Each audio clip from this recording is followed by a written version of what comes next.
Welcome back to Studio 5. So at some time or another, each of us is bitten with the paralysis of analysis, or the plague of overthinking, right? Yeah. Some of us more often than others. Yeah. The problem with overthinking, however, is usually a lack of forward progress, and really it stumps the growth in your life. So we have to get some help here. Studio 5 relationship coach Matt Townsend has 4 steps that will help you overcome the trap of overthinking. Why do we do this? I have no idea. Yeah.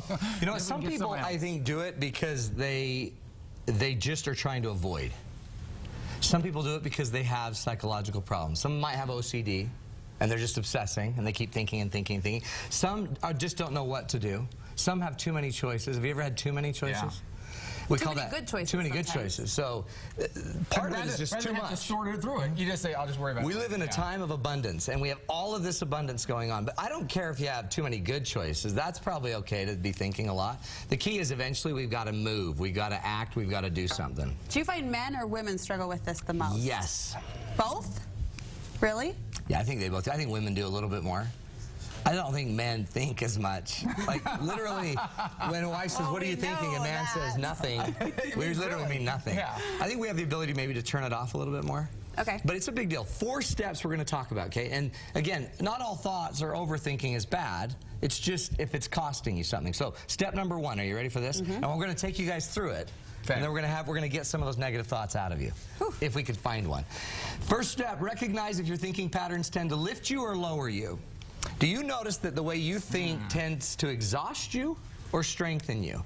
Do you tend to feel invigorated after all these long thoughts? You tend to not be able to go to sleep? Do you tend to struggle?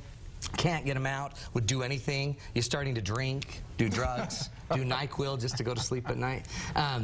It's a big deal, isn't it? So the idea is whatever our thinking is going to create our actions, our life, our happiness. So if we tend to be obsessing about negative thoughts and it's lowering our health, our strength, I need you to pay attention to that. What do you think you should do if you start noticing, I don't think very positive thoughts? Well, you could just stop thinking. That's, that's always one option right there.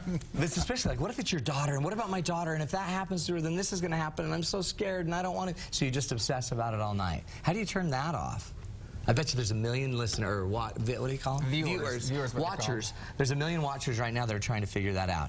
One thing I need you to identify first. Do you have a lifting or a lowering thought pattern? And I think that right there would be huge, because a lot of times if you're thinking about something, you're right, it can strengthen you and invigorate you. And motivate you. Propel and you drive forward. You. So it's when you're being held up that it's the problem. That's what I'd call it overthinking. If it's being held back, you're starting to have overthinking problems, okay? Second rule, though, is once you've got it, you need to redirect your thinking from what concerns you to what you can influence about those concerns. I may be worried after watching the tsunami in Japan that we're going to have a natural disaster here. I can freak out about it. I can be afraid of it. I can go watch the YouTube videos about Japan. I can watch all of this stuff. Or I can start focusing on what I can influence about a natural disaster, which would be what? Getting ready, getting prepared. Getting ready. Do I have a plan? Do I have a preparedness kit? Do our family have a communication plan? Those are things that if you're going to exercise your thinking on, exercise it on what you have influence over. The principle is whatever you focus your time and attention and thoughts on is going to grow. If you focus on where you have concerns, your concerns will grow. If you focus it where you have influence, your influence on those concerns grows. So just stop thinking about the concerns that you have no influence over and start putting it into action. And take it and say, great, I'm really concerned about my daughter going away to college. What is it that I can influence about that? Well, I can influence that we're going to have great Sunday dinners that'll draw her back. I can make sure I'm communicating with her regularly. I can make sure she's in a safe place. You can't influence if there's boys hanging around her apartment. Exactly right, you can't influence if she's going to study at night or whatever. That's right. Well, she's going to study, dang it. And she better. It kind of comes back to that old saying, change the things you can't accept and accept the things you cannot change. Then that's like, you got to put it away. That's it. And if you don't, guess what you do? Then you're stuck in that stinking thinking that's going to hold you back, and you're just going to be brought down into this hopeless state. When we focus on what we can influence, it's pretty powerful. Now that we know that we can influence something, then what should we do? We're hoping you're going to tell us. Well, good. Here we go.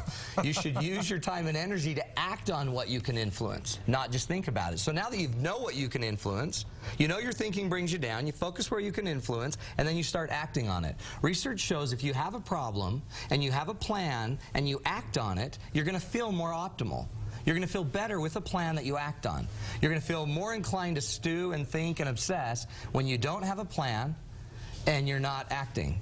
You know what? It's why I write a to-do list every day at the end of the night. Because I can get it out of my head, and I know what I need to do when I wake up, and I don't need to think about what I need to do. Now look at you. You're already on to step 4. Gold star. Gold star. Bing. Think about it. No, don't. Think about this. Once you've got the plan and you're acting on it, the 4th step is very simple, right? I need you to turn your thoughts into other things. Other energy. You turn that list of to-dos, which I would just kind of call neutral thoughts, you turn it into a list, a to-do list.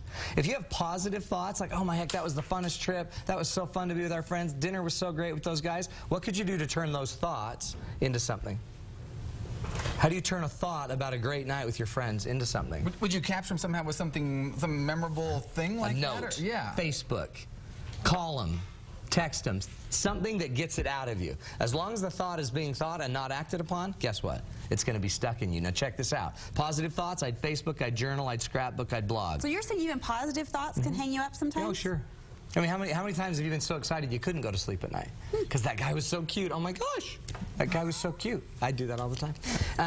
That's where I journal it. Oh, that was a great day. That was so fun, or whatever. Okay. The second thoughts, though, are the technical thoughts. Like, I've got 15 things to do tomorrow. I got to get those done. I would just write those. I'd get them planned. I'd put them in my schedule. Once I got it in my schedule, I can let that thought go. The last thought, though, are the negative thoughts about that really mean lady that lives next to you that never tends your children, even though you tend hers, and she doesn't give. And you now start obsessing about how you just, why am I the only one that works? Okay, here's how do you get rid of those? Tell us, please. Okay, you can build a voodoo doll. Okay, stick just poke pins in it, which I wouldn't suggest because that's just scary. Or you can do what I call data dumping. Okay? Data dumping. I wouldn't go journal how jacked up, can I say that on TV? How messed up all of your neighbors are, because that's just going to create a negative vibe. So what I do is this, it's called data dumping. Get a journal or a piece of paper, and I would go write, I am so frustrated with Stacy. And then watch, instead of writing another line, I'd write right on top of it. She is selfish and doesn't care about me. What am I going to do what with in the world is this doing? Her? Aside from making a bunch of do you see that? Paper. I call it data dumping because you're now getting the energy out and the thoughts out, and they take no form. Which means once this is out of me, you can't be writing negative thoughts very long before you lose the energy. Just like you can't write in your journal very long before you get tired. Once the energy's out and the thoughts are out, they've taken a form that is formless. You can't read it. And then if you want, you just take it and you crumple it up and you throw it away. Not trying to hit any one cameraman. Sorry, Larry.